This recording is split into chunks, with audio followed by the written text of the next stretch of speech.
I don't want to make you wait. Here's the thought, and I already qualified it, right? I get it. Probably not going to happen. Not going to happen. Both sides would be like, pie in the sky. It's a 4 for your Scooby. Thank you. Maurice? Call the Padres and ask them what they want for Fernando Tatis. It's so stupid. It's not. It'll never happen. Let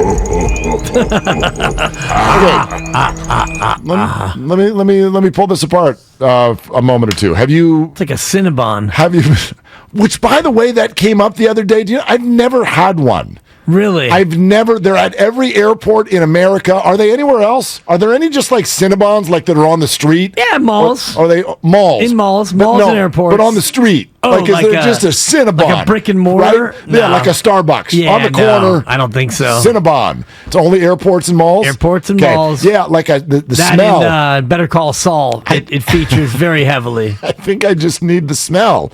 I don't need the calories. I just need the smell. But I don't think I've ever done it. One thing you do pull apart is a good cinnamon roll. Absolutely. I mean, come on. It's the only way to eat it. All right. And coming up on Friday, you buy donuts, but we'll get to that later. I don't know. I got a green check yesterday. Huge. Your boy Kyle Madsen struggling. I'm coming up on the rear right behind. I'm going to catch him. So anyway. The Padres are really mad. I don't know if you noticed this. There's the news. Tatis is suspended 80 games. And then there's two things that happen next, both of which are negative for Tatis. One thing that happened was he and his dad came up with really stupid excuses. Not good. People are not going to like that. Bug bite, right? Is that what he said? Well, no. So his dad says something about a haircut. He was treating some sort of something that happened because of a haircut. Yeah. And Fernando himself said he was treating ringworm. Ringworm is what it was. Here's the other thing. If you're going to come up with really stupid excuses, make them match. I mean, literally, you and your dad. 2 days apart. It's ringworm, haircut. What? Okay, this is idiotic. So that's not going to go well, number one. And number two, if you're the Padres, understand that this is not his first offense. This is multiple motorbike accidents. He lied about those to the team. Remember when Machado and him got into it in the dugout a year ago? And by the way, if Manny Machado is your voice of reason and you're a mature guy, holy moly, okay? Makes you look a little bit bad. So I even heard the words of Joe Musgrove yesterday, the Padres' newly minted $100 million pitcher, who I don't think has won since the contract. But anyway, he's like, I'm really looking forward to this team meeting that Fernando called because he owes us some words. He owes us the truth. And I want to hear what that is. They are furious with him. I don't know how furious, but if you're going to try to re-sign Juan Soto in San Diego, you're probably going to need some stuff to come off of your books. This is a classic buy low phone call from a brass that loves to buy low. It's what they do. Let's grab Kevin Gausman coming off of injury or whatever. This is what they do. And so, yeah, there'd be a lot of fear. I don't know if Fernando Tatis Jr. is actually that good. Maybe he's just a production of PEDs for all I know. So there would absolutely be some risk. But make that phone call, because if he is actually good and if what he needs is a fresh start, and if the Padres would be interested in a pretty jamming prospect for this guy because they want to dump him, and if they would be willing to do it within the division, probably not. But I'm calling. You got to call. He's exactly the type. If he is who we think he is, he's exactly the guy the Giants need. Sizzle, young, a guy who is still under team control, and somebody who absolutely would bring fans to the yard, put butts in the seats. I wonder, though, if Giants fans would want him at 888-957-9570. Is he the kind of player that the Giants fan base would want? And even another byproduct of this, Giants ownership, and we know that the ownership group is different than it was a couple of years ago. Is he the kind of player that this ownership group would want? Because, so far, the players that the Giants have went out and sought are cut from a different cloth than Tatis Jr. Right, old. Right. Yeah, they like 35-year-old guys as opposed to 25-year-old guys, at least if you look at the roster. I know that's not what they like. But that's my first answer to this. How do you make the Giants cool again? They just need to be young. Just be young. And exciting. Right. Well, but I think they go hand in hand. I mean, when you go to a game in San Diego, it pops. Why? Because there is a youthful exuberance on the field. Tatis and Soto play a certain way, and it's infectious.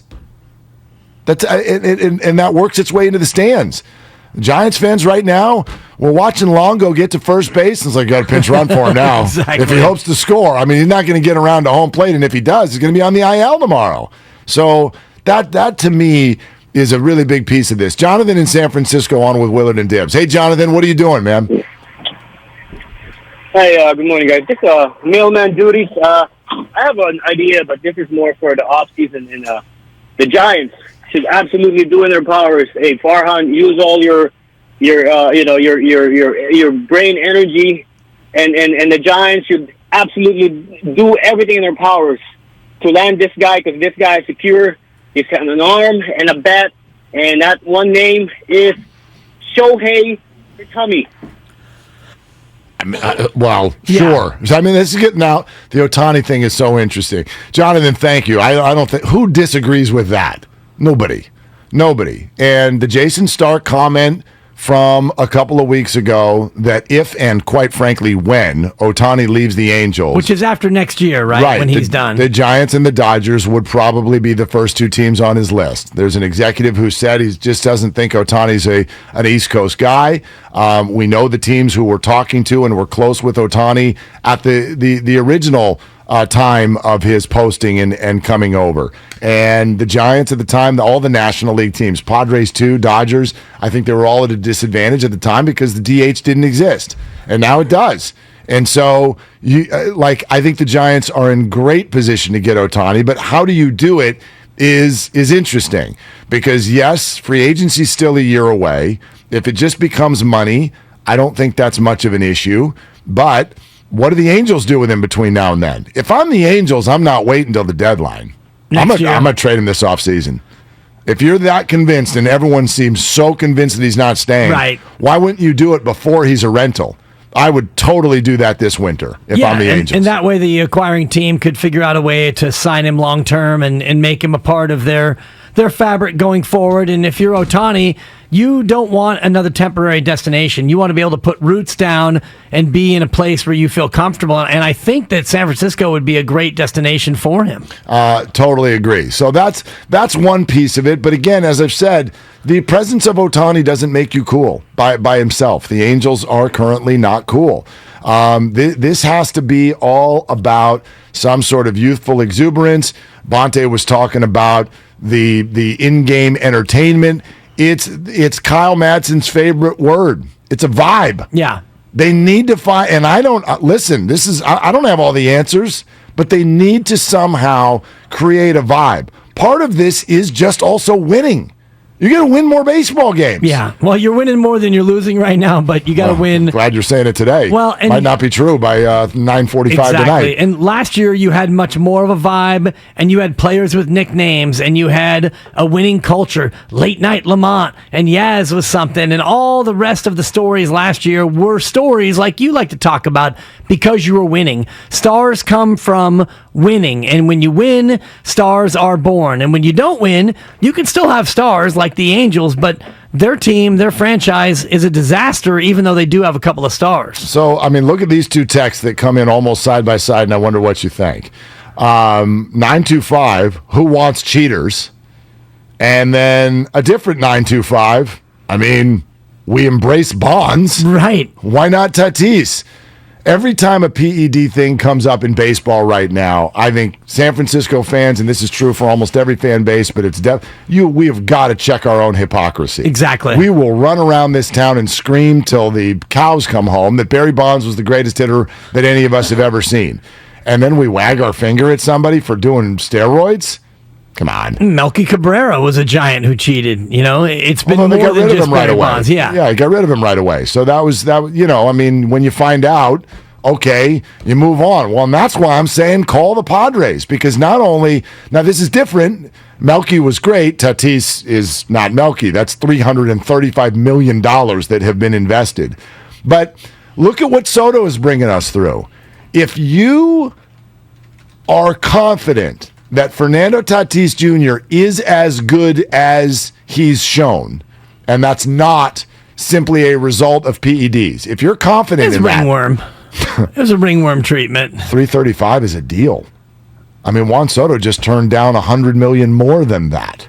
So if you're going to have Tatis for 12 years, 13 years, $335, that's what's left on his deal, and you're going to get the guy that we've seen so far, it's a bargain. But it's a dice roll because of what you're talking about. Is he a byproduct of his ringworm treatment, his steroids, or is he really that player? And, also the volatility of what's happened off the field makes it, to me, much more of a cautionary move. I'd rather invest in a 30-year-old Aaron Judge than I would to try to, figure out if Fernando Tatis Jr. is the player that he's been. Has he been on the stuff all along, which has led him to his great success? And, what is his maturity curve like? Because so far he showed a real glaring lack of maturity. You mentioned the 2 motorbike accidents and the fight with a teammate, and now a positive steroid test, 80 games. And by the way, the next time he gets popped, if there is a next time, P.S. there will be a next time,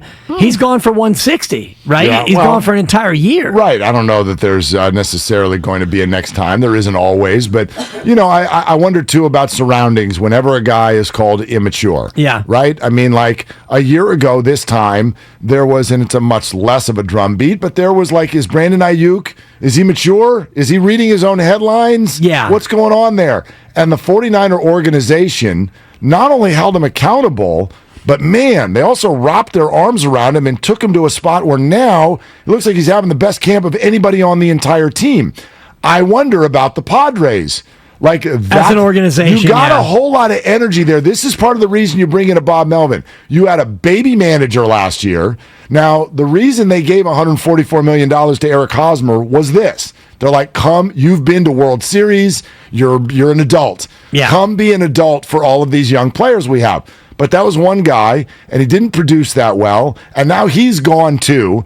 And so I wonder what the Padres clubhouse is like in terms of stability. It's one thing that the Giants do have, right? They've got veteran leadership. I don't know if everybody wants it to be there anymore, but they do have that. And, if Brandon Crawford and Tatis could be teammates for a year, that's a good thing. Yeah. That'd be a good thing. Maybe it's the structure that Tatis would need, potentially. I would just balk at the off-field maturity issues because he's only, 23 years old? I think he's 24. And he's already had a couple of real boneheaded off-field maneuvers with the motorbike and with the positive steroid test. On the field, you cannot deny the unbelievable talent that he shows, but this year he has a grand total of 0 at-bats because he got hurt off the field and then he got popped for doing the juice, and he's out for a month next year anyway. He's going to miss the first 30, 35 games. So the idea of it is great, and if you could get him on the cheap in terms of what you'd have to trade to get him, I'd be open to it. I think they do need to make the call, but by and large, I would much rather have them go after Aaron Judge and a player, who shows more of a track record. If you're going to spend 9 figures on a guy, give me Aaron Judge, somebody who hasn't shown the same level of immaturity, even though he's older and even though, the contract will probably be more per year than Tatis. Tatis scares me. Yeah, no, I get it. He scares me. You know what, though? The whole scares me thing. This is where I think the Giants are. You can talk yourself out of any major multi-million-dollar deal. Yeah. They're usually bad deals. If you go from the arc of beginning to end, they're all, like, what would you say the percentage of the time is that they're a bad deal? 90. Right? 9 out of 10, they're bad deals. They're a bad bet. Yeah. They're a bad bet. But you also kind of need them sometimes. And this is my concern with the Giants. My concern with the Giants is that they're so mathematically brained, and they are smart, is that they can sit there and go, boy. And Farhan's even said it. Those kinds of deals, that's how teams get themselves in trouble. That's how teams get themselves in trouble. Mookie Betts looks like the only one right now that maybe isn't a bad deal. That's a good deal. Scherzer was a good deal. True. But for every Scherzer and every Betts, there's a Pujols and a so Rendon. many of them. And by the way, now a Tatis.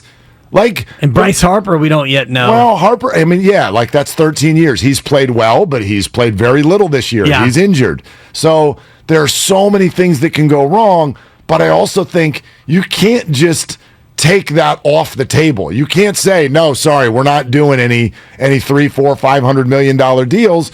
Well, then you're never going to have somebody we want to tweet about. Exactly. And you got to have somebody to want to tweet about. And Tyro Estrada, that was pretty cool on Saturday. That was very, very cool.